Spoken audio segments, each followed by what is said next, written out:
Hop là. Ok, donc je vais mettre ma présentation en plein écran et c'est parti. Donc du coup, aujourd'hui, on vous propose un webinaire pour vous présenter justement le nouvel espace apprenant qui est disponible sur la plateforme 1, 2, 3 Digit. Donc il y a un ensemble de nouvelles fonctionnalités qu'on va vous présenter et l'idée c'est de le présenter en live, comme ça vous n'avez pas besoin de chercher, on va pouvoir vous proposer une démo directement en ligne. Donc rapidement l'agenda du jour, on va se présenter pour que vous sachiez qui prend la parole.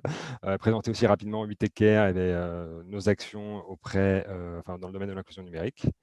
Ensuite, on va vous proposer un retour d'expérience. Donc c'est Laurent qui donc, a quitté sa voie de canard, mais qui va nous expliquer comment lui utilise cet espace apprenant justement dans sa structure. Ensuite, on va vous donner un petit peu de contexte, du coup, pourquoi ces nouvelles fonctionnalités sont proposées sur la plateforme. Ça ne sort pas de notre chapeau. Voilà, c'est basé sur les retours qu'on a eu des utilisateurs sur le terrain. Donc, on va vous présenter ça. Ensuite, on va du coup on va vous proposer un aperçu des différentes nouvelles fonctionnalités. Et ensuite, vu que c'est beaucoup plus clair quand on parle d'un sujet technique de montrer, on vous proposera une petite démo pour vous montrer du coup, sur la plateforme quels sont les changements qui ont eu lieu et comment ça marche. Et comme je le disais tout à l'heure, on vous proposera aussi un petit temps de questions-réponses à la fin, donc on va dire 10-15 minutes. Donc du coup, si pendant la présentation, vous avez des questions, je vous invite soit à vous le noter sur un petit bout de papier, ou alors vous les partagez directement dans le chat. Et donc mon collègue Thomas va parcourir le chat donc en fin de webinaire pour du coup parcourir toutes les questions et on essaiera d'y répondre du coup en direct. Et puis s'il y a beaucoup trop de questions, on fera peut-être un retour par mail par après. Sachant qu'on a l'opportunité d'exporter le chat, donc on aura d'office une trace de toutes les questions qui auront été posées. Et puis si on n'a plus le temps, on proposera, on va dire, un complément de réponse via mail. Donc, rapidement, on va se présenter. Donc, peut-être que je vais donner la parole à mon collègue. Thomas, si tu veux te présenter rapidement. Bonjour tout le monde. Alors, je serai dans les coulisses de ce webinaire pour ma part. Je suis donc chef de projet pour 8Techcare et je serai très ravi d'aider mon collègue Vincent à modérer les questions et les commentaires s'il y en a. Euh, voilà, à toi Vincent. Super. Donc, je pense que j'ai déjà rencontré pas mal d'entre vous pendant des workshops, mais je me représente quand même. Donc, je m'appelle Vincent Potier. Chez Vitecare, donc j'ai le rôle de responsable pédagogique ou responsable formation. Donc, ouais, j'ai deux casquettes, on va dire, l'animation de workshops et de webinaires comme aujourd'hui. Et ensuite, je suis responsable de la création des contenus que vous trouvez dans la bibliothèque de ressources pédagogiques sur la plateforme 1, 2, 3 Digit. Peut-être brièvement pour ceux qui ne connaissent pas, une présentation de 8Techcare. Donc 8Techcare, c'est une ASBL belge qui a aussi un pendant en français, donc qui existe également en France. Donc on travaille fortement en relation avec nos collègues sur Paris. Notre ASBL donc, cherche à mettre les opportunités du numérique au service du plus grand nombre. Et pour ça, on a, on va dire, trois axes d'action. Donc, on a la sensibilisation et la formation. Donc, on essaye d'informer les acteurs de terrain, d'informer même au niveau politique, voilà, au niveau des enjeux de l'inclusion numérique. Ça passe aussi par de la formation. Donc, certains d'entre vous, comme je le disais tout à l'heure, ont participé à des formations qu'on propose. D'ailleurs, sur la plateforme, vous pouvez retrouver notre calendrier de formation si ça vous intéresse. On a aussi un volet conseil, donc notamment Thomas, donc qui fait partie de cette équipe conseil. Et l'idée, c'est de pouvoir conseiller différentes structures justement dans leur approche par rapport à ces questions et ces enjeux liés à l'inclusion numérique. Ça peut passer par des études, des observations, ce genre de choses. Et un troisième axe justement pour essayer de réduire la fracture numérique, donc c'est la mise à disposition de solutions numériques gratuites. Donc, via la plateforme 1, 2, 3 Digit, on propose différents outils, donc des outils diagnostiques, des outils de cartographie pour justement avoir une meilleure vue sur le réseau d'acteurs qui intervient justement dans ce domaine de l'inclusion numérique et principalement donc des ressources pédagogiques qui servent justement à accompagner et à proposer de la formation auprès des personnes qui sont donc en précarité numérique. Donc voilà pour la présentation brève de 8Techcare. Maintenant, donc, je vais donner la parole à Laurent, donc, qui est utilisateur de la plateforme. Et voilà, si tu peux nous partager un petit peu, je t'ai déjà eu au téléphone et puis tu m'as Ouais, expliqué ce que tu faisais.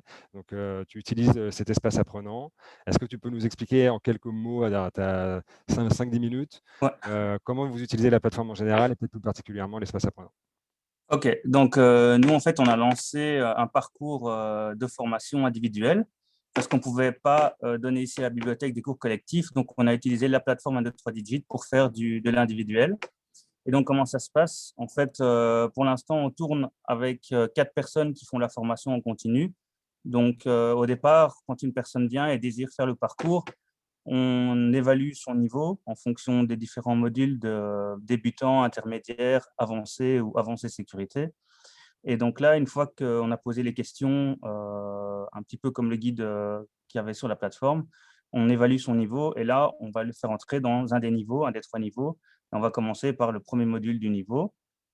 Et donc, la personne, comment ça se passe? Elle s'installe devant l'ordinateur. Nous, on lance la formation, on lui explique où elle en est dans la formation grâce au plan général des 15 modules.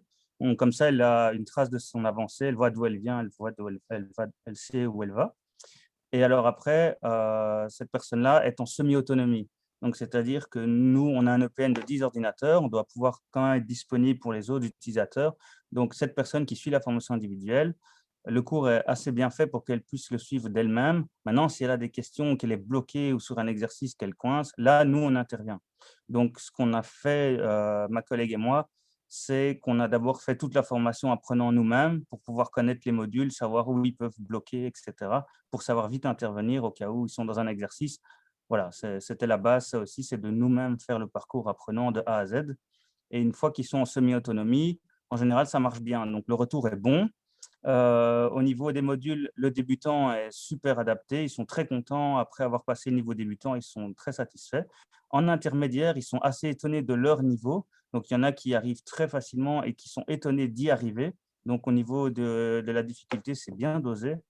Et alors, au niveau avancé, là, il y a quand même un mur qui commence à se dresser devant eux. Donc, c'est vraiment une étape pour eux à franchir. J'en ai 3, 4 qui m'ont quand même dit, là, je sens qu'on rentre vraiment dans de la matière technique. Donc, voilà, le retour au niveau du avancé, mais ils y arrivent. Donc, mettre en page un texte, envoyer une pièce par mail. Au début, ce n'est pas facile, mais ils y arrivent. Donc, voilà, le retour est assez bon à ce niveau-là. Nous, de notre point de vue, notre retour, ben, on avait dit ce qui manquait juste, c'est un suivi des participants. Pour l'instant, nous, on a rédigé un grand fichier Excel où, quand il a fini un chapitre, on met un petit V dans la bonne colonne. Et comme ça, on a vraiment un suivi. Et quand il revient pour la fois d'après, on sait directement où il en est, on lance le module et on est parti pour 1 heure de formation. Voilà. Super. Et donc, peut-être pour compléter ce que disait Laurent, donc pour ceux qui ne connaissent pas, donc sur la plateforme 1, 2, 3 Digit, on a une catégorie de contenu de ressources pédagogiques qui concerne les compétences numériques de base. Et dans cette catégorie, on a réparti les contenus en 3 niveaux. Donc, on a débutant, intermédiaire et avancé. Donc, ils comptent chacun 5 modules. Et donc, ce que fait Laurent et ses collègues au sein de leur structure, c'est qu'ils proposent des parcours de formation par niveau. Donc, on a le parcours débutant, intermédiaire et avancé auprès des publics qui les accompagnent. Alors, il y a une question. Le public cible de mon EPN, c'est tout le monde, en fait. Maintenant, la formation s'adresse surtout aux seniors parce que pour l'instant, c'est les seniors qui sont le plus demandeurs de ce type de parcours. Les ados ne sont pas demandeurs pour l'instant, les jeunes non plus. Donc, pour l'instant, on va dire que la cible de nos cours, c'est les seniors. Mais on aimerait étendre à un public plus large, avec après, par exemple, le public féminin aussi qui est fort demandeur, ce genre de choses-là, en fait. Voilà. Ok, super. Est-ce que juste rapidement, tu peux remettre un petit mot sur l'utilisation de l'espace apprenant, vu que c'est l'objet de la Euh, discussion du jour? oui, donc l'utilisation de l'espace apprenant. Attendez, je vois une question. OK. Donc, en fait, le module apprenant, nous, on s'en sert beaucoup pour que l'utilisateur n'ait pas à se connecter. Donc, pour l'instant, on essaie d'éviter les comptes pour l'instant parce que c'est assez restrictif. Maintenant, on se doute bien que si quelqu'un a envie de poursuivre l'expérience chez lui, à la maison, c'est bien d'avoir un compte aussi pour débloquer tous les contenus. Donc ça, au C'est niveau justement de… l'objet de la présentation d'aujourd'hui. Ouais, voilà, bah, du coup, oui, ça rejoint ça. Voilà, donc je ne sais pas de quelle section tu voulais un peu plus savoir. Non, non, bah, juste comme ça, brièvement, ça sert d'introduction, dans tous les Bah cas, pour voilà, ce que nous, on va expliquer par après. c'est ça. Donc Euh, voilà, ça rejoint Moi, quand même, ça. peut-être une petite question pour clore le sujet, une question d'Elisabeth qui demande combien de temps durent les modules que vous proposez. Alors en fait, pour l'instant, on fait 1 heure. Donc avec la personne, on fait 1 heure parce qu'on estime que c'est beaucoup de théorie en une fois et qu'après 1 heure, c'est suffisant. Sinon, ils ne vont pas retenir. Et comme il y a pas mal de tests, etc., ça permet de voir si les acquis sont là. Maintenant, on fait des séances, on essaie de voir 8 personnes sur une semaine, donc on fait 8 heures de 1, 2, 3 digits. Une personne peut venir d'1 à 2 fois par semaine. Et l'avantage de cette formation aussi, c'est qu'elle évolue à son propre rythme. C'est-à-dire qu'il y a des personnes qui vont mettre, par exemple, plus de temps à finir l'intermédiaire, alors que d'autres vont aller plus vite. Donc, on fait vraiment à leur rythme. Et on évalue le temps pour une formation du module 1 à 15 aux environs de 2 mois. D'accord. Voilà. Ok, donc 2 mois pour passer du niveau débutant au niveau avancé en suivant, on va dire, les modules 1, 2, 3 digits. Ouais. Super. Et alors, comment on identifie les seniors intéressés? Ça vient d'eux, en fait. Ils viennent en disant, est-ce que vous avez des cours d'informatique? Est-ce que vous faites ça? Et nous, on leur propose le parcours à ce moment-là. Maintenant, on avait aussi pas mal de demandes parce qu'on faisait des dépannages individuels. Et après, on a transformé ça en parcours individuel, qui est beaucoup plus pertinent, en fait. Donc, voilà. Ok, super. Bah, merci beaucoup, Laurent, pour ce retour d'expérience. Je ne sais pas si des gens sont intéressés pour te recontacter. Est-ce que c'est possible? Si c'est oui, à la Oui, limite, tu peux partager ton adresse mail dans ouais, le chat. je mets mon adresse mail dans le chat alors. Donc, si vous avez d'autres questions à poser à Laurent suite au webinaire d'aujourd'hui, bah, n'hésitez pas. Et peut-être encore un petit mot là-dessus. Donc, moi, Laurent, je l'ai rencontré en fait par mail, tout bêtement. Et comme vous le savez, donc, on est dans cette phase où on essaie de développer au maximum la plateforme qu'on propose, d'ajouter des contenus, etc. Mais on est aussi à la recherche justement de co-construire ça avec les utilisateurs. Et donc, on est très intéressé justement de savoir qui utilise notre plateforme pour justement pouvoir rentrer en contact avec nos utilisateurs, on va dire, réguliers, pour justement voir quels sont les besoins, quelles sont les évolutions qu'on pourrait apporter, quels sont peut-être les nouveaux contenus qu'on pourrait mettre en place. Et donc, je vais vous partager dans le chat un petit formulaire de contact. Si vous vous considérez comme un utilisateur régulier et que vous voulez peut-être, en tous les cas déjà, nous donner votre adresse de contact et nous autoriser donc à vous recontacter suite au webinaire. Alors pour l'instant, il n'y a pas vraiment de moment qui est complètement défini et vraiment ce qu'on veut faire. Ce qu'on cherche pour l'instant à avoir, c'est une liste de personnes qui seraient intéressées à être recontactées pour peut-être avoir une petite réunion de travail sur quelle évolution on peut apporter à la plateforme. Si ça vous intéresse, j'ai mis le lien dans le chat. Vous pouvez du coup laisser vos coordonnées et dans les semaines à venir, disons qu'on vous recontactera.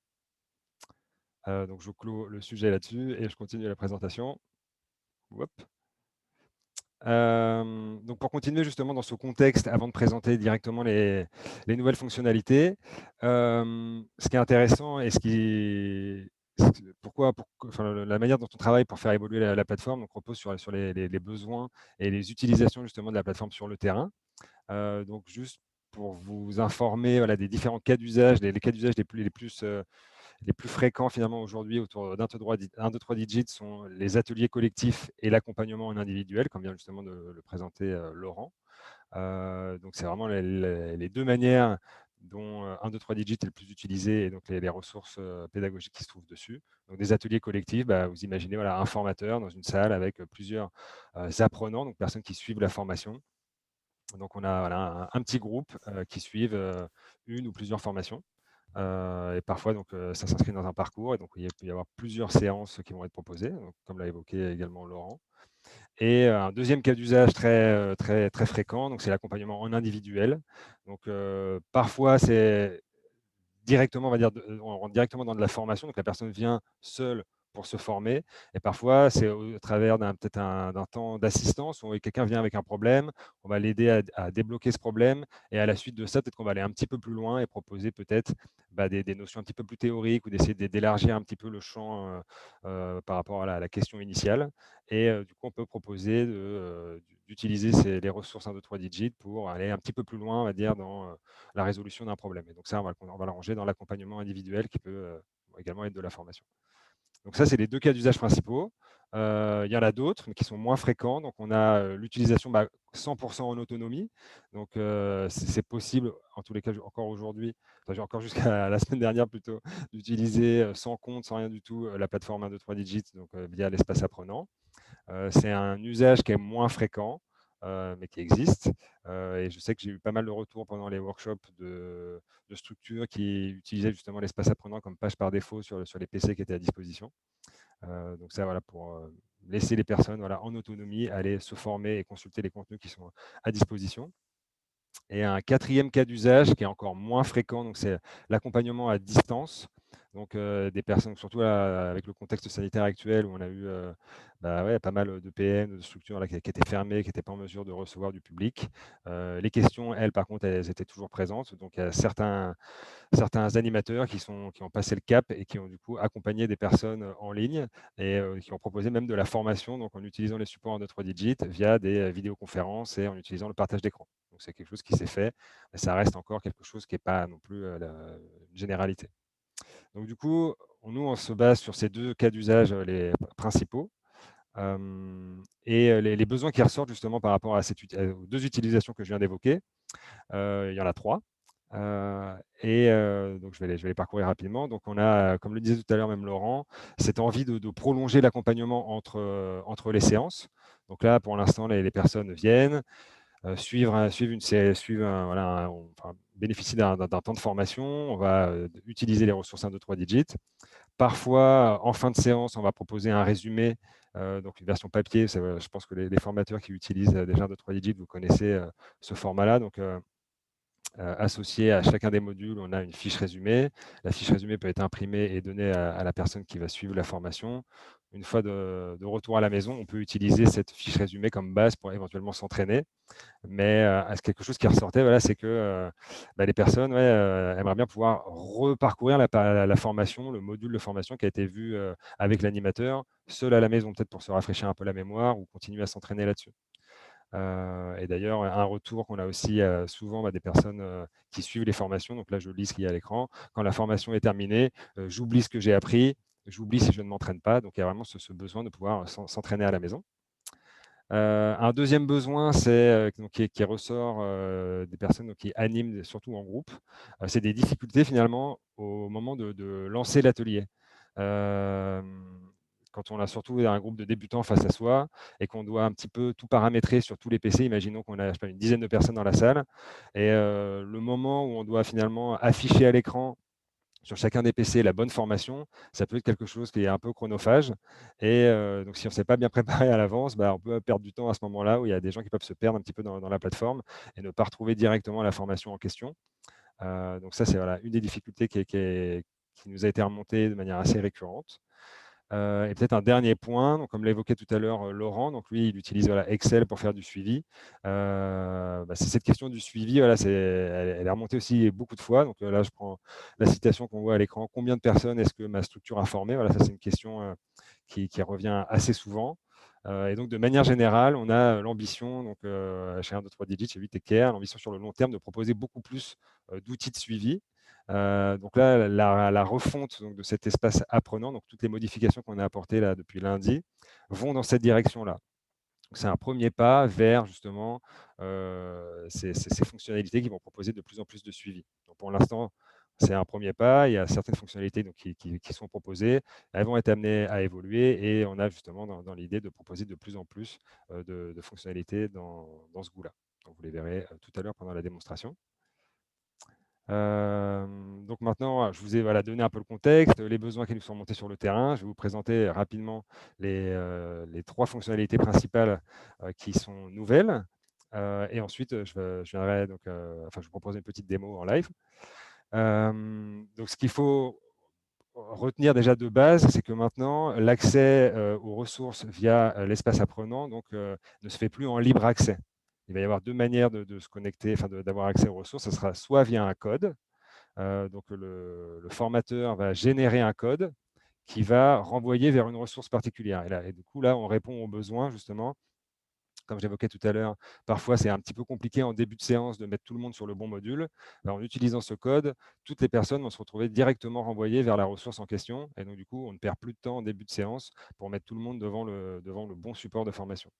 Donc, première fonctionnalité, possibilité pour le formateur de créer un code et du coup qui donne accès à une ressource particulière à la personne qui suit la formation. Ça, c'est la première fonctionnalité. Deuxième fonctionnalité, ça va permettre justement à l'apprenant de prolonger son apprentissage à distance en créant un compte sur la plateforme. Et donc, du coup, une fois qu'on aura créé son compte, on va avoir accès à 2 choses. Donc, un, ça va être l'historique des formations que j'ai suivies. Donc, du coup, si j'ai suivi une formation sur le mail, que je rentre chez moi et que je me reconnecte à mon compte, je vais voir dans mon historique de formation que j'ai suivi la formation sur le mail et je peux recliquer dessus et la reparcourir à la maison si j'en ai besoin. Et j'aurai également accès à toutes les autres ressources 1, 2, 3 digits en créant mon compte. Et troisième fonctionnalité, donc toujours dans cette idée du suivi, comme on l'a évoqué tout à l'heure, le fait de créer un compte et de créer des codes, ça va permettre justement, via un dashboard qui va se trouver sur la plateforme, on va avoir une meilleure visibilité justement du nombre de sessions qu'on a proposées, du nombre de personnes qui ont participé. Et donc, c'est voilà, un premier pas vers un suivi plus précis justement des formations qu'on propose auprès de de nos publics et de leur apprentissage. Voilà, donc du coup, maintenant, je vais passer à une démonstration en live. Donc, ce que je vais faire, c'est pour passer à travers finalement toutes les fonctionnalités, toutes les nouvelles fonctionnalités, je vais prendre l'exemple suivant. Donc, je suis formateur et on va dire que lundi prochain, je vais organiser une formation sur la sécurité sur Internet. Et donc, on va voir là, comment je m'y prends pour générer ce code, le transmettre à l'apprenant et voir comment, du point de vue de l'apprenant, comment justement il va pouvoir renseigner le code et avoir accès à la formation en question. Donc, je vais quitter cet écran-là. Hop. Je ne suis pas sûr que tout le monde soit bien au fait des différentes interfaces auxquelles on a accès via 1, 2, 3 digits. Donc, je vais juste commencer par bien réexpliquer ça. Quand on se connecte sur 1, 2, 3 digits, on arrive d'office vers la page qui est destinée aux aidants. Donc, on va dire appeler ça l'interface aidant. Donc, dessus, on va retrouver toutes les ressources pédagogiques, tous les outils. En gros, vous avez accès à tout le package proposé par 1, 2, 3 digits et 8 équerres. Donc, il y a des contenus qui sont destinés à se former soit en tant qu'aidant, on a des outils pour faire du diagnostic, et on a des ressources pédagogiques, on a une cartographie, voilà, on a plein de choses qui vont servir à accompagner les publics. Et ensuite, on a une deuxième interface qui est donc simplifiée, via laquelle on a uniquement accès aux ressources pédagogiques, qui est donc en fait l'espace apprenant, qui est une version simplifiée, donc comme je viens juste de le dire, de la plateforme, et que je vais vous présenter tout de suite.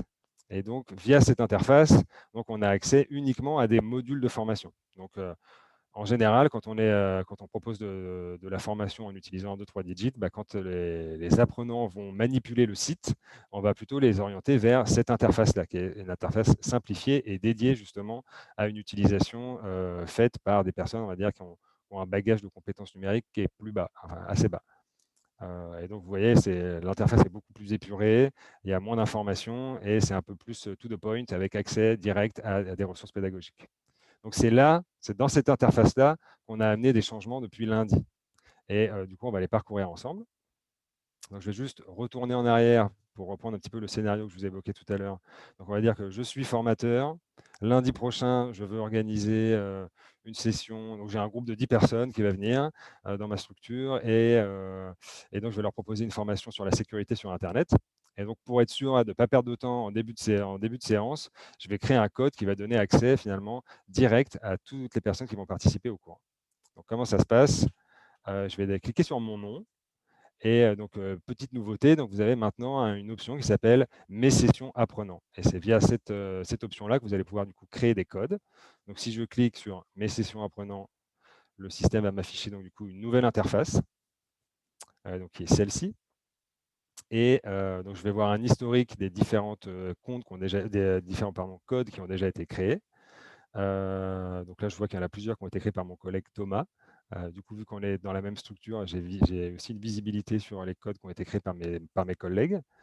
Et j'ai ce bouton ici qui est donc générer un code qui va me permettre de créer donc le nouveau code en question. Donc, je clique dessus. Donc, il y a une espèce de pop-up comme ça qui apparaît. Donc, j'ai 3 choses à remplir. Il y a une chose obligatoire, ça va être la date. Et après, les deux premiers champs sont, on va dire, facultatifs. À vous de voir après comment vous souhaitez les utiliser. Donc, vous avez la possibilité de renseigner un nom pour ce code et ensuite de choisir une ressource. Donc, la ressource, c'est finalement le module de formation qu'on va proposer. Donc, moi, dans mon cas, j'ai dit que alors, le nom qu'on peut donner, à vous de voir comment vous l'utilisez. Vu qu'après, on a accès finalement à tous les codes qu'on a créés, on peut utiliser, une idée, c'est d'utiliser finalement quelque chose d'un peu chronologique. Donc, on va dire que moi, je vais appeler ça ma séance de lundi, voilà, du lundi 21 au matin, par exemple. Donc, ça, c'est le nom que je vais donner à ce code. Je vais choisir une ressource. Donc, comment je fais pour la choisir? Il suffit de commencer à taper quelque chose et vous allez voir après, le système va vous proposer automatiquement des ressources. Ça veut dire qu'il faut quand même avoir une connaissance, on va dire, de la bibliothèque de ressources 1, 2, 3 digits. Donc ça, vous pouvez aller la consulter via un autre endroit sur la plateforme où vous avez accès à toute la bibliothèque. Mais donc là, je vais vous proposer quelque chose sur la sécurité en ligne. Donc du coup, je tape sécurité. Le système me propose découvrir la sécurité sur Internet, qui est donc le module que je veux utiliser pendant ma session de formation de lundi prochain. Donc je clique dessus. Si je me suis trompé, je peux toujours cliquer sur la petite croix et du coup, voilà, ça s'annule, quoi. Je peux rechoisir quelque chose d'autre. Donc là, je refais une deuxième fois, découvrir la sécurité sur Internet. Et donc après, je choisis la date à laquelle je veux rendre ce code actif. Donc normalement, si je veux suivre mon petit scénario et dire que c'est pour lundi prochain, je devrais choisir lundi. Mais vu que je veux là vous le montrer tout de suite, je vais choisir la date d'aujourd'hui. Comme ça, le code sera valable dès maintenant. Donc je choisis le 17.6. Et ce qui veut dire que le code que je vais générer sera valable uniquement ce jour-là. Donc là, j'ai choisi le 17, donc il sera valable uniquement aujourd'hui. Et une fois qu'on a renseigné le code, une fois que l'apprenant va rentrer le code pour accéder à la ressource choisie, donc là le module découvrir la sécurité sur Internet, le code il est actif pendant 4 heures. Donc il y a deux choses à retenir, c'est la date, le code est utilisable uniquement à une date spécifique, et une fois qu'il est activé le code, ça débloque la ressource pendant 4 heures. Donc on appelle ça, on va dire, une session. En gros, on va débloquer une session pendant 4 heures. Pourquoi on a choisi 4 heures? Parce qu'on s'est dit que voilà, en général, une formation, ça dépasse quand même rarement 4 heures. Et donc, on a pris, voilà, on va dire une demi-journée. Si peut-être que des fois, il y a tout un volet plus théorique avant d'utiliser les ressources 1, 2, 3 digits. Et peut-être voilà, que ça peut prendre une matinée, dans le courant de la matinée, on va faire différentes activités et qu'à un moment donné, on va aller sur la plateforme 1, 2, 3 digits. Donc voilà, on a limité ça à 4 heures, ce qui correspond, on va dire, à une demi-journée, qui est déjà un bon temps de formation, on va dire. Donc, j'ai renseigné tous mes champs, donc le nom que je veux donner, donc ça c'est plutôt pour moi, pour mon historique après quand je vais parcourir ma liste de codes créés. J'ai choisi la ressource donc, dans le deuxième champ et j'ai choisi la date, aujourd'hui donc la date du jour, et je clique sur « Je génère la session ». Le système, du coup, me propose une deuxième pop-up dans laquelle je vais voir le code qui a été créé. Donc, celui-là, je vais faire un copy-paste.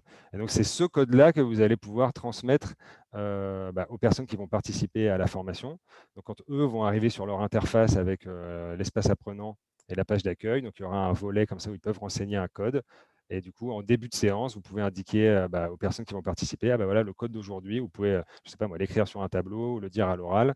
Vous pouvez annoncer le code, c'est 427 493. Et du coup, ça sera ce code-là que les gens vont devoir renseigner sur leur interface.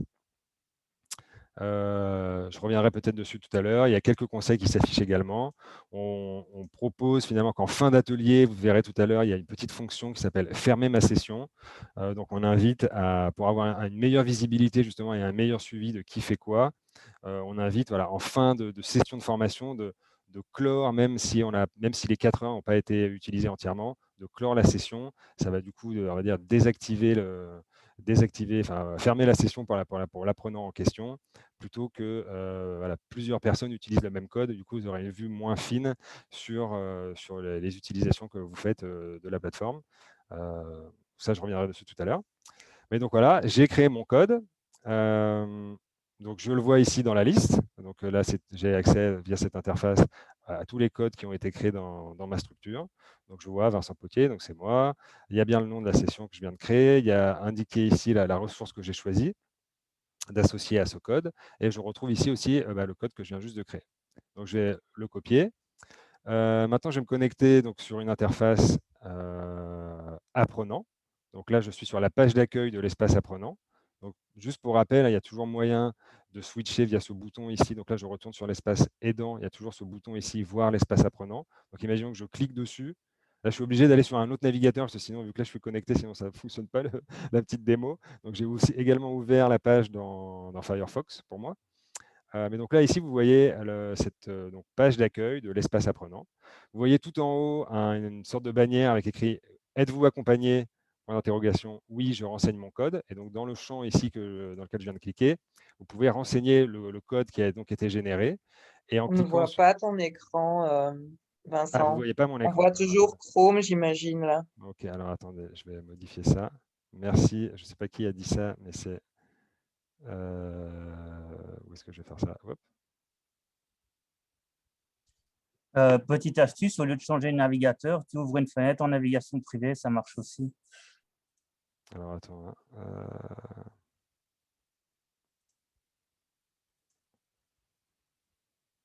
Du coup, est-ce que vous voyez mon écran maintenant? Oui, oui. Ouais. Je note hein, pour la petite manip. Alors attends, du coup, je vais peut-être faire un navigateur privé. Où est-ce qu'on fait ça? Les 3 petits points à droite. Les 3 petits points à droite. Ah ouais, New Incognito. Yep là. Simplement raccourci CTRL-SHIFT-N. CTRL-SHIFT-N. Voilà, je m'adresse à des experts. C'est parfait. Donc du coup, je fais un copy-paste de ça. Voilà.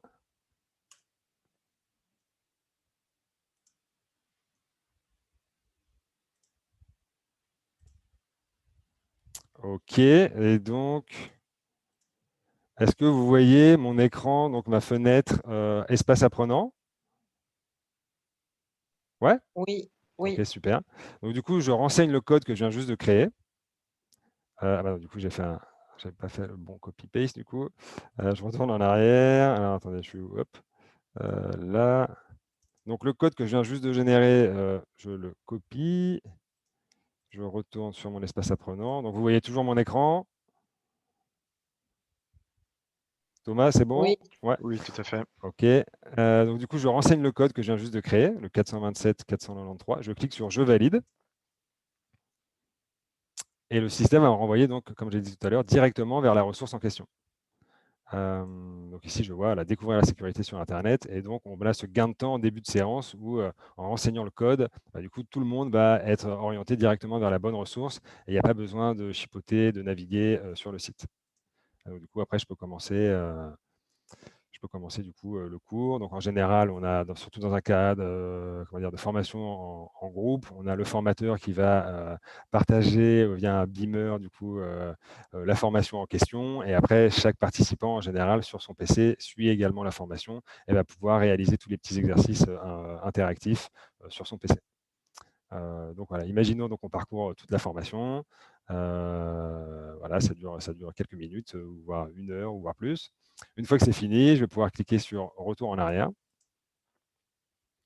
Et là, le système donc, du coup, va me renvoyer sur finalement ma page d'accueil du moment, où je vais voir voilà, que j'ai les dernières formations que j'ai suivies, donc effectivement, découvrir la sécurité sur Internet. Et ensuite, je vais voir en dessous, le code me débloque aussi l'accès à toutes les autres ressources. Donc imaginons que, je ne sais pas moi, il y avait 2 heures qui étaient prévues sur ce cours-là. Au bout d'1 heure et demie, moi j'ai fini, il me reste une demi-heure, puis je veux continuer peut-être à me former. J'ai un niveau de compétence qui me permet d'aller en autonomie, regarder d'autres ressources. Je vais pouvoir aller regarder, par exemple, je sais pas, dans la rubrique l'équipement, me former sur comment utiliser son clavier et lancer tout seul des modules de formation. Donc voilà pour le petit scénario d'utilisation du code, aussi bien du côté aidant que du côté apprenant, comment on fait pour le consulter. Maintenant, donc, je vais vous montrer au niveau plutôt du dashboard, voir qu'est-ce que ça a fait sur ce dashboard, le fait d'utiliser ce code. Donc, petit rappel, c'est le bouton dont je parlais tout à l'heure, fermer ma session, vous le voyez ici. Donc, l'idée, c'est d'inviter chaque utilisateur en fin de session de cliquer sur ce bouton. Comme ça, voilà, on est sûr que chaque utilisation correspond à une personne. Donc, je retourne sur mon autre écran. Donc, vous voyez toujours mon écran. Là, il y a gestion des sessions apprenants. Non, Vincent, on voit toujours ta fenêtre incognito. C'est bien ce que je me disais. Ouais. Ok, donc je repasse là-dessus. Hop. Ok, Donc là, vous voyez la page gestion des sessions apprenants. je confirme. Si je fais un refresh, on va voir, du coup, ça va se mettre à jour. OK. Et donc, du coup, on va voir que le code que j'ai mentionné tout à l'heure, donc le 427.493, il a été utilisé 2 fois. D'ailleurs, il y a une personne sûrement qui participe au webinaire qui a utilisé le code. Et, je viens de le tester, en fait, pour, OK, voilà. pour voir la connexion. Voilà. Exactement. Et ensuite, donc, on voit 2 personnes. Donc, il y a une personne qui est identifiée, c'est-à-dire une personne qui a eu un compte. Donc, c'est du coup Nicolas qui vient de l'utiliser, et une deuxième personne qui n'a pas de compte sur la plateforme. Donc du coup, c'était moi, vu que j'étais connecté sur ma page en incognito et je ne m'étais pas connecté à la plateforme. Donc c'était une utilisation, on va dire, sans compte. Et donc ici, on voit que voilà, 2 personnes ont utilisé ce code. Donc dans l'idée du suivi, je peux savoir du coup que ma session du lundi matin prochain, sur le cours sur découvrir la sécurité sur Internet, il y a 2 personnes qui ont participé. Autre aspect intéressant, une fois qu'on a utilisé ça plusieurs fois, donc admettons, je veux, je sais pas moi, en fin de trimestre ou en fin d'année, avoir un historique de toutes les sessions que j'ai proposées et du coup du nombre de participants, j'ai la possibilité de faire un export Excel. Et donc, du coup, en cliquant sur exporter ma liste, je vais récupérer un fichier Excel qui va me proposer ensuite un historique de tous les, comment dire, les codes qui ont été créés et du nombre de participants. Voilà. Autre chose que je peux montrer rapidement, ce serait peut-être la création de compte pour un apprenant. Alors, je vais retourner sur mon autre page ici. Donc, je vous ai dit que vous avez la possibilité, donc, en tant qu'apprenant, soit d'utiliser un code pour accéder directement à une ressource dans le cadre, on va dire, d'une formation en groupe. Et je peux aussi créer un compte ou me connecter, du coup, si j'ai déjà créé un compte. Donc ça, c'est ce qu'on voit sur la page d'accueil. Donc, imaginons que je n'ai pas de compte. Je vais cliquer ici pour vous inscrire gratuitement. Et via un formulaire assez simple, on peut du coup proposer à l'apprenant de se créer un compte. Donc ici, je vais mettre Vincent, puis je vais mettre test webinaire comme nom de famille. Particularité, vu qu'on s'adresse à un public en précarité numérique, tous n'ont pas forcément une boîte mail. Donc, ce qu'on va demander de renseigner, c'est soit une adresse mail ou soit un numéro de téléphone, et ensuite un mot de passe. Donc, il y a possibilité de créer un compte en utilisant un numéro de téléphone. Donc ici, je vais, mettons, faire le test avec un téléphone. Voilà. Et je choisis un mot de passe.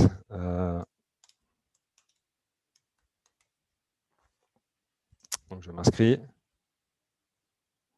Donc, on va voir maintenant, j'ai créé mon compte. Je m'appelle Vincent. Donc, c'est un compte nouvellement créé. Donc, d'office, quand je me connecte à ce compte, je vais avoir accès à toutes les ressources disponibles sur la plateforme. Donc, ici, je vois les différentes catégories, se former à l'équipement, se former au bureau, le mail, Internet et les autres contenus qu'on propose d'un niveau plus avancé. Donc, créer un compte avec Itsme. Et tiens, d'ailleurs, ici, c'est affiché en néerlandais. Il faudra que je le mentionne aux développeurs. Le compte qu'on a créé, le module qu'on a créé sur la banque en ligne. Donc, imaginons que ici, j'utilise le code de tout à l'heure, qui était, j'y retourne, donc c'était 427 423.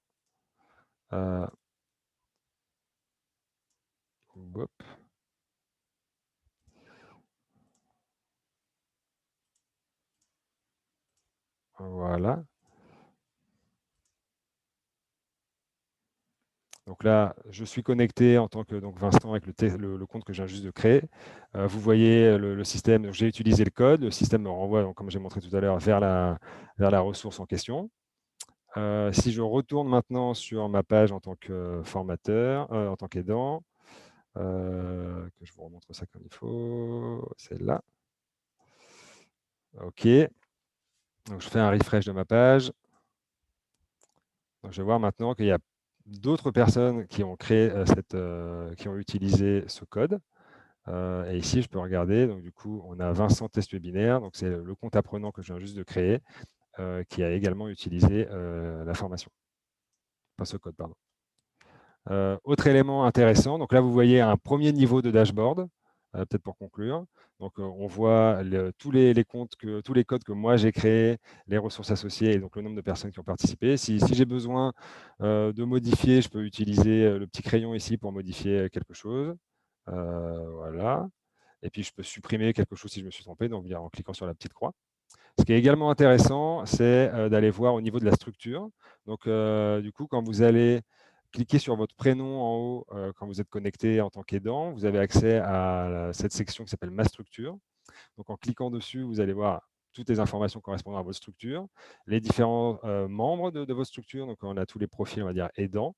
Et vous allez voir également, du coup, les comptes apprenants, donc tous les gens qui vont utiliser un code que vous avez vous-même généré vous allez pouvoir, du coup, ils vont apparaître en tant que compte apprenant dans votre structure. Donc ici, on voit, par exemple, j'avais déjà fait un test tout à l'heure, et il doit y avoir le nouveau compte que j'ai utilisé tout à l'heure. Quelque part, voilà, donc Vincent Test Webinaire, c'est le compte que je viens juste de créer. Et donc, il apparaît ici comme un profil, on va dire, apprenant, pardon.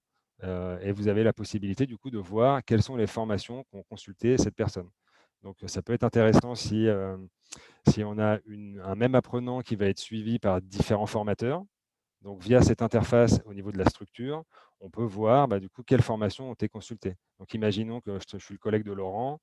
Lui, le lundi, je sais pas, il a proposé une formation à quelqu'un qui s'appelle Marie-Paul. Et donc, du coup, moi, je vais lui proposer une autre formation peut-être la semaine d'après.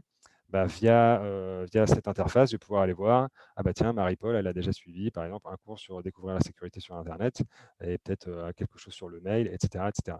Du coup, vous avez la possibilité de voir. Donc là, on est plus sur un suivi vraiment centralisé sur l'apprenant et de voir quels sont les modules que cette personne a pu parcourir. Voilà pour la démonstration. Donc je vois que au niveau timing, on est bien. Il reste encore 15 minutes, un petit peu moins. Peut-être qu'on peut passer aux questions. Bien sûr. Alors, on a eu déjà quelques questions et merci aux personnes d'avoir posé ces questions parce que je pense qu'elles seront effectivement complémentaires aux explications données. Alors, on a Laurence qui demandait pourquoi les modules ne sont plus en libre accès. Parce elle utilisait des codes QR ou des liens directs qui arrivaient directement sur les ressources. Donc, Vincent, si tu peux nous expliquer brièvement et montrer aussi sur 1, 2, 3 digits les modules qui sont en libre accès Ouais. et le raisonnement derrière. Ouais. Donc, comme je vous disais tout à l'heure, je vous ai évoqué au tout début dans la partie contexte 2 cas d'usage. Et on se rend compte que la plupart des utilisateurs, donc des aidants utilisateurs 1, 2, 3 digits, utilisent la plateforme plutôt pour des ateliers, on va dire, collectifs ou des accompagnements en individuel. Et en général, ils sont face à des publics qui ont un degré d'autonomie qui nécessite quand même la présence de quelqu'un à côté. Et donc, du coup, cette utilisation 100% en autonomie et donc avec tout en libre accès, c'est peut-être quelque chose d'un peu moins pertinent, surtout au regard justement de toutes les demandes qu'on pouvait recevoir sur la possibilité de proposer plus de suivi. Et donc, du coup, on a dû faire un peu le pour et le contre. Finalement, on se rend compte que si on va avoir plus de suivi, il faut avoir quelque chose qui permet d'avoir une trace. Donc, d'où l'idée de soit créer un code ou alors de créer un compte. Et donc, du coup, ça nous permet d'avoir, on a choisi pour cette option du suivi. Et c'est aussi dans la logique que j'évoquais tout à l'heure, la volonté et l'ambition qu'on a de faire évoluer la plateforme pour proposer de plus en plus de fonctionnalités comme ça de type suivi. Donc, on a du coup dû choisir entre laisser tout en libre accès ou alors à proposer plus de suivi. Donc, pour l'instant, c'est la voie qu'on choisit. Je vous invite de toute façon à faire vos retours par mail. Pour nous, c'est comme je disais tout à l'heure, on veut construire quelque chose qui répond aux besoins des utilisateurs. Donc, si on se rend compte que, je ne sais pas moi, qu'il y a plein de gens qui préféraient comme c'était avant ou ce genre de réaction, voilà, on va essayer de les prendre en compte. Donc, n'hésitez pas à nous contacter via l'adresse de contact contact@123digit.be. Un autre élément d'information que je peux donner, c'est donc si je retourne sur mon autre page, donc ici, si je fais un retour en arrière, je vais peut-être justement me déconnecter en tant que. Donc là, je suis connecté en tant qu'apprenant, donc je me déconnecte. Donc j'arrive sur cette page d'accueil. Donc tout le monde voit mon écran toujours. Là, on voit bienvenue sur 1, 2, 3 digits. Tout à fait. Ouais, ok. Tout en bas de l'écran, alors si j'arrive à pousser mon menu Zoom, voilà. Je vais avoir un bandeau violet avec écrit « Vous souhaitez voir des contenus avant de vous connecter, cliquez ici ». Donc, on a quand même laissé certaines ressources en libre accès, mais pas toutes. Donc, on en a laissé 2. C'est comment envoyer un email et comment créer un mot de passe sécurisé. Et derrière, donc voilà, ce choix, on est plutôt dans l'idée de proposer des modules à quelqu'un qui qui aurait un niveau d'autonomie peut-être suffisant pour peut-être se créer un compte tout seul. Et donc, vu qu'on a soit besoin d'un mail et qu'on va devoir créer un mot de passe, on a proposé ces deux contenus-là qui correspondent peut-être à cette démarche de création de compte sur la plateforme. Donc, on peut proposer une sorte de guide et des modules en libre accès qui vont peut-être l'accompagner et l'aider à créer son compte en autonomie. Et voilà, donc on a librement pas choisi justement les modules d'un niveau complètement débutant parce que là, les personnes avec un niveau très très bas ne vont pas avoir l'autonomie et les compétences nécessaires pour pouvoir se débrouiller seul à créer un compte. Donc on a choisi des modules plutôt d'un niveau intermédiaire. C'est Laurence, c'est moi qui ai posé la question. Ouais. En fait, c'est parce que nous, on donne des cours. Donc, je travaille au Forum et on donne des cours de numérisation de base. Et notre référentiel, c'est le DigComp. Ouais. Donc, on passe en revue les 5 premiers, enfin les 5 axes DigComp niveau élémentaire. Et donc, c'était sympa de pouvoir aller puiser telle ou telle petite ressource en fonction de si on est dans une partie de cours qui traite, par exemple, je ne sais pas moi, de la sécurité sur Internet, on va puiser celle-là. Et donc, j'insérais des liens dans le document interactif, disons, que les stagiaires ont. Et comme ça, ils arrivaient directement sur la ressource. Ils ne devaient pas ils ne devaient pas perdre du temps à se connecter, trouver un mot de passe, un login, mettre leur adresse mail. Et alors, souvent, j'ai eu le cas mercredi parce que j'ai été un peu surprise, je donnais cours et justement, j'ai vu la nouvelle interface, mais c'est pas grave. Mais je vois que souvent, ils sont un peu réticents. Ils disent, ah, tiens, pourquoi on me demande mon adresse mail? Pourquoi mon mot de passe? Donc, après, voilà. ouais, c'est un peu pareil. Alors déjà, première chose, si tu veux peut-être nous faire un petit retour justement de ce cas d'utilisation peut-être par mail, comme ça pourrait être plus clair, puis nous, on pourra justement s'en servir pour en discuter ici en interne. Parce que voilà, d'office, on est à la recherche justement de tous ces cas d'usage et on essaye après de faire au plus grand nombre, quoi. On essaie d'identifier les utilisations les principales ou les plus fréquentes des outils qu'on propose. Mais super intéressant de nous partager ça par mail. Ouais, avec plaisir. Et après, peut-être un deuxième point, je pense que voilà, tous les sites qui d'un coup me proposent de créer un compte, on est souvent au début un peu réticents à le faire. Là, la démarche est assez simple, c'est quand même, ça prend pas beaucoup de temps, surtout si on a quelqu'un en plus qui nous accompagne à côté. Et je répète, voilà, l'ambition, c'est de pouvoir prolonger l'apprentissage. Donc ça, c'est quand même quelque chose d'important quand on est en train d'apprendre. En plus, surtout là, on est dans beaucoup de savoir-faire et voilà, de compétences qui relèvent du savoir-faire. Donc pouvoir s'entraîner sur la durée, c'est quand même quelque chose d'important. Donc c'est pour ça qu'on a eu Tout à fait d'accord. de proposer cette opportunité de créer un compte et de pouvoir, après un temps de formation, pouvoir continuer à s'entraîner peut-être en autonomie à la maison. Oui, c'est vrai, c'est le côté positif de la chose. Donc, on est obligé de faire des compromis. On ne peut pas tout avoir et tout en libre accès et proposer du suivi et voilà, ce genre de choses. De temps en temps, on doit prendre un peu des parties. On doit faire des choix. Et là, en l'occurrence, comme je disais tout à l'heure, le besoin du suivi et de l'apprentissage en autonomie à la maison était très, très présent. Donc, du coup, c'est l'orientation qu'on donne actuellement à la plateforme. Si ça répond à la question. Oui, tout à fait. Yes. Ça, je comprends bien les avantages, mais c'est parce que voilà, on avait l'habitude de travailler comme ça et donc c'était un peu. Mais bon, on va changer nos habitudes, c'est pas grave. Yes. Voilà, alors je profite, merci Vincent pour cette première réponse, pour passer à d'autres questions, notamment Mathieu et Herman qui avaient des questions par rapport à la limitation dans le temps, hein, Ouais. les fameuses 4 heures d'utilisation des codes. Mathieu qui demande pourquoi limiter l'accès à la ressource sur une plage horaire donnée? Est-ce que ça sert à faciliter le suivi? Et Herman qui continue sur cette question-là, en exprimant, que c'est une restriction, parce que certains apprenants sont accompagnés pendant plusieurs jours, et sur différents modules. Donc Ouais. peut-être là réexpliquer, comment les 4 heures fonctionnent et comment peut-être, proposer un accompagnement sur plusieurs jours. Donc ouais, l'idée, donc les 4 heures, alors quand on génère un code, donc on va choisir une date, donc le code il va être valable un jour bien précis. Et à partir du moment où le code va être enseigné, donc admettons j'ai choisi quelque chose pour lundi 21, lundi prochain, et la personne, donc c'est valable toute la journée, et la personne, mettons, va l'utiliser, va renseigner le code à 10 h du matin. Le code, il sera actif, on va dire, jusqu'à 14 h, ou 4 heures après avoir rentré le code. Pourquoi on a choisi ça et pourquoi ça ne dure pas plus longtemps? C'est que ce serait peut-être, enfin, ça ne correspond pas exactement à la logique justement qu'on veut proposer en termes de suivi, d'avoir un code qui a, mettons, une durée d'utilisation indéfinie, parce qu'après, du coup, plusieurs personnes vont utiliser le même code en fait.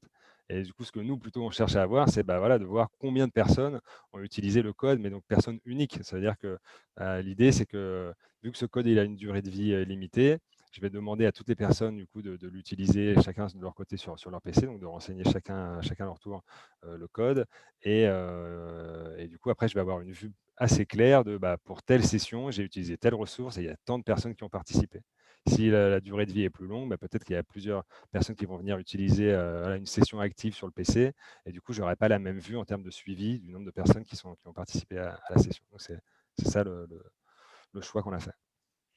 Et en complément de cette réponse-là, pour des accompagnements sur une plus longue durée, l'idée est que les personnes se créent un compte et comme ça, on peut vraiment, leur proposer de participer, enfin de suivre certains modules, et donc si voilà, heu, un jour tel module, un autre jour un autre module.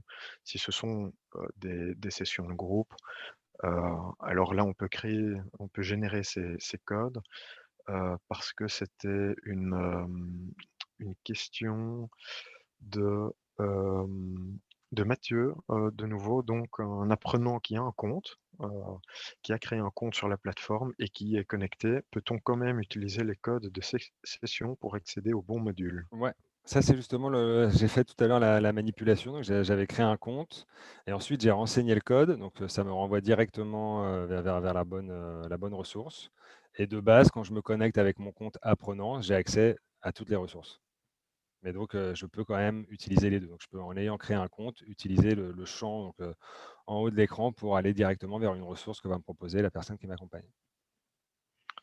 Voilà. Alors, il y a Marc qui posait, la question, sur, l'utilisation de ces modules, sur PC et qui demande ce qu'il en est des tablettes et des smartphones. Heu, donc peut-être expliquer qu'ici, c'est pour un usage principalement, heu, ordinateur, plus que Après, ouais, tablette et toutes smartphone. enfin, les ressources pédagogiques qu'on propose, donc les formations interactives, elles sont, donc c'est du responsive design, donc tout marche également sur tablette et sur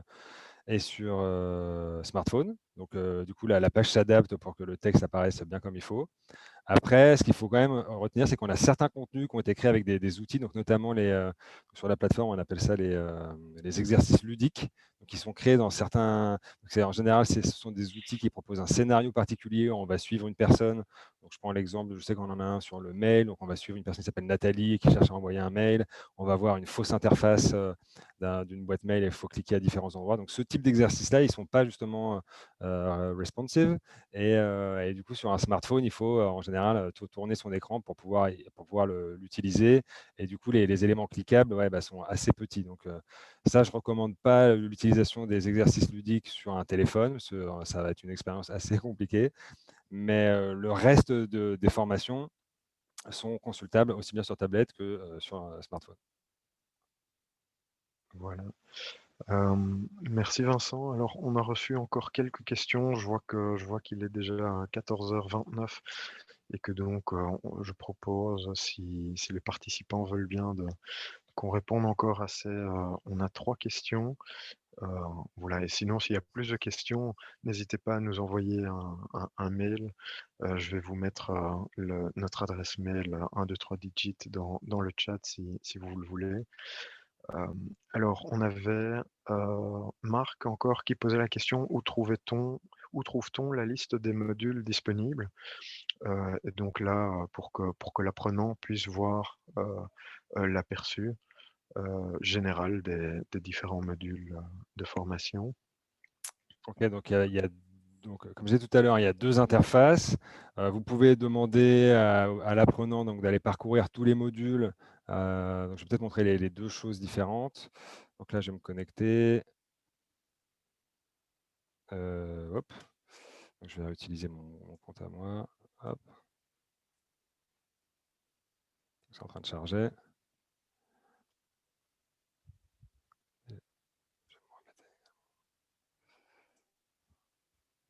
Ok, du coup, là, je suis sur l'interface aidant. Donc, si vous accompagnez des publics, vous avez également, via l'interface dédiée aux aidants, le moyen de parcourir toutes les ressources pédagogiques. Donc, ça se passe via accompagner les publics.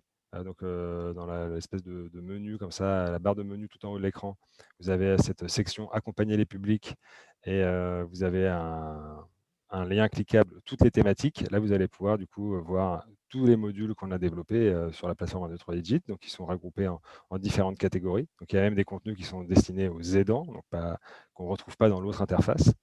Et en cliquant sur une des catégories, vous allez retrouver les différents modules qu'on a créés.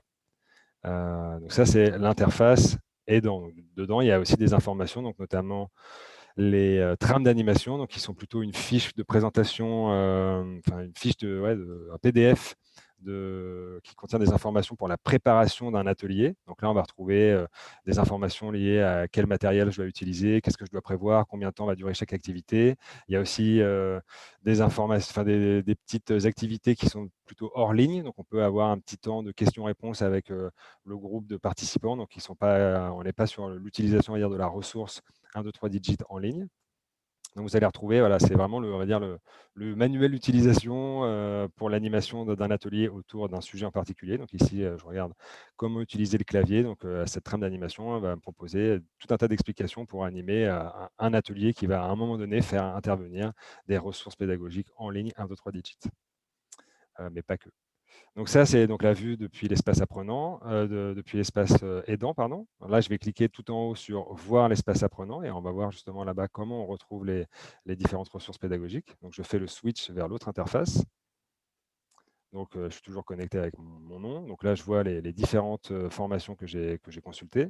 Et tout en bas, c'est présenté d'une autre manière, plus simple, où il y a moins de liens et il y a moins de clics à faire pour accéder à quelque chose. Le classement est différent. Donc ici, on a classé ça en 4 catégories. Donc il y a des contenus qui sont liés à l'équipement, des contenus qui sont liés à l'utilisation du bureau, des contenus qui sont liés au mail et des contenus qui sont liés à Internet. Donc ça, c'est pour tout ce qui est débutant, jusqu'à avancé, mais plutôt sur les compétences numériques de base. Et ensuite, on a des contenus qui sont beaucoup plus avancés et sur des services spécifiques. Mais donc, comment je vois les modules en tant qu'apprenant? Si je clique sur, je ne sais pas moi, le mail, je vais voir tous les modules qu'on a créés sur le mail. Donc ici, je vois comment envoyer un mail, donc, niveau intermédiaire, et ensuite comment recevoir et envoyer des fichiers par mail. Si je retourne en arrière et que je clique sur une autre thématique, par exemple Internet, donc là, je vais voir niveau intermédiaire, je vois comment naviguer sur Internet, comment faire une recherche sur Internet, et puis niveau avancé, on est sur comment remplir des formulaires en ligne, comment créer un mot de passe sécurisé et comment découvrir la sécurité sur Internet. Et j'ai juste à cliquer sur un des liens. Donc, vous voyez que chaque ligne noire, c'est un lien cliquable. Et donc, en cliquant dessus, ça va ouvrir ce qu'on appelle sur 1, 2, 3 Digit la formation interactive. Donc, et donc, en gros, le support de formation en ligne qu'on peut proposer aux apprenants. Voilà, donc via les deux interfaces, on a accès à la bibliothèque de ressources 1, 2, 3 Digit. Et ce n'est pas présenté exactement de la même manière. Pour un aidant, on considère que le niveau de compétence permet justement d'avoir quelque chose d'un peu plus fourni. Puis il y a du coup des informations qui ne sont pas spécialement à proposer aux apprenants. Et dans l'espace apprenant, justement, c'est très synthétique. On a accès uniquement aux ressources pédagogiques et il y a besoin de faire moins de clics pour accéder à ces ressources. Ok, super. Merci beaucoup, Vincent. Alors, je prends encore deux dernières questions. Je vais commencer par la plus courte et puis la dernière qui sera, je pense, dont la réponse sera, je pense, un peu plus longue. Herman qui demandait pourquoi ne pas permettre à l'animateur de créer un code personnalisé. Ça, c'est un choix des développeurs de faire un. Non, je réponds tout de suite, et Vincent, tu compléteras. C'est donc de proposer un code qui est automatiquement généré, qui de toute façon, dès que le code est activé, a une durée de vie de 4 heures et dès la première minute après ces 4 heures, le code est annulé et retourne dans la base de données, si on veut, de code accessible. C'est un petit robot enfin voilà, c'est le programme qui fait ça. Il n'y a pas la fonctionnalité de créer des codes personnalisés par module ou par session ou par animateur ou par apprenant. Tout simplement parce que sinon c'est le genre de code qui est partagé et ça retire cet usage justement d'un code par session. Voilà. Vincent, est-ce qu'il y a quelque chose à compléter par rapport à Non, ça? sinon on peut passer à Ok. la dernière question. Alors, à la toute dernière question, et merci en tout cas à tout le monde qui reste encore jusqu'à présent. Dernière question d'Elisabeth. Comment faire une utilisation optimale d'un 2-3 digits en groupe? Et je crois que c'est la partie groupe qui est intéressante ici. Comment utiliser peut-être cet espace apprenant dans des formations où il y a plusieurs personnes qui participent à une formation. J'ai pas bien compris la question, est-ce que tu peux la répéter? La question est: comment faire une utilisation optimale d'un 2-3 digits en groupe? Alors je vais peut-être, si j'ai bien compris la question, commencer à répondre et tu embrayeras Ok. si ça te vient en chemin. C'est donc selon le niveau des personnes, avoir soit un code et sans compte, soit un compte que les personnes se connectent ou, dans tous les cas, utilisent le code pour accéder tout de suite ensemble au premier module. Parce que imaginons, on est dans une salle avec 10 apprenants et on va apprendre le module. Je prends celui qui est à l'écran, comment créer un mot de passe sécurisé. Et au lieu que l'aidant numérique doive passer 10 fois derrière chacun en cliquant au bon endroit pour lancer le module, le code va permettre à 10 personnes en même temps d'avoir accès tout de suite au premier module. Seulement, et là, ça c'était une autre question, un code ne permet de lancer qu'un seul module à la fois. Donc, si on a tout un parcours de modules prévus pour, par exemple, une après-midi, là, on peut initier un code pour le premier module. Et alors, ensuite, il y a deux possibilités. Soit on recrée un code pour le module suivant, et comme ça, tout le monde prend tout le temps le réflexe de rentrer le code à chaque fois qu'on avance d'un module, ou c'est un code pour le premier module, histoire de tout mettre sur les rails. Et ensuite, dès que quelqu'un a terminé, selon la vitesse où l'apprenant fait l'exercice, l'aidant va accompagner l'apprenant pour passer au module suivant s'il y avait un programme bien établi. Ouais. Du coup, vous pouvez créer, comme on l'a vu tout à l'heure, vu qu'on choisit une date, vous pouvez créer plusieurs codes. Mettons, je sais pas, on est vendredi, vous avez une formation lundi, vous avez l'intention d'utiliser 3 ressources 1, 2, 3 digits. Vous pouvez générer 3 codes, vous les écrivez, je sais pas, au tableau ou quelque part dans la salle. Et du coup, le lundi, les personnes auront visuellement les 3 codes. Et puis, en fonction de leur avancée, même si du coup, ils n'avancent même pas tous à la même vitesse, ils peuvent utiliser les codes au fur et à mesure pour se connecter directement aux différentes ressources. Et après, en complément d'information de tout ce que tu as raconté, Thomas, déjà, premier point, on propose un workshop justement spécifique lié à l'animation d'ateliers numériques en utilisant les ressources 1, 2, 3 digits. Donc, si c'est un sujet alors je ne sais plus qui a posé la question, mais que la personne en question souhaite creuser, pourquoi pas s'inscrire à ce workshop. Et juste rapidement, peut-être un cas d'usage des principales dans le cas d'ateliers en collectif. En général, donc on a le formateur qui va utiliser un beamer, par exemple, et qui va projeter le support de formation, là, comme là, celui que j'ai à l'écran, du coup, qui va le projeter en grand groupe sur un mur, sur un écran. Et les différents participants vont également avoir sur leur PC à eux la même formation ouverte. Et donc l'idée, c'est que pour le formateur, finalement, ça lui fait une sorte de fil rouge et on voit justement les différents différents points à aborder, quelles sont les questions que je dois poser pour stimuler mon groupe et puis pour un petit peu les faire réagir sur tel ou tel sujet. Donc, on voit justement quel est le cadre et le flow que je dois suivre pour aborder le contenu d'un module. Et en même temps, ce contenu, il est interactif. Donc, il propose ici et là des petits exercices, des petites vidéos, des petits quiz, des fois des exercices avec des scénarios, comme je l'évoquais tout à l'heure. Et donc, une fois qu'on arrive à quelque chose d'interactif, comme ça, l'idée, c'est que chaque apprenant sur son PC soit en mesure de réaliser les petits exercices en autonomie. Et donc, du coup, ça sert à la fois au formateur pour du coup, avoir son fil rouge pour animer sa formation, et en même temps, le support, vu qu'il est interactif, ça permet directement dans le même support de s'entraîner pour les personnes qui suivent la formation. Et après, pour en savoir plus, je vous invite à vous inscrire au workshop.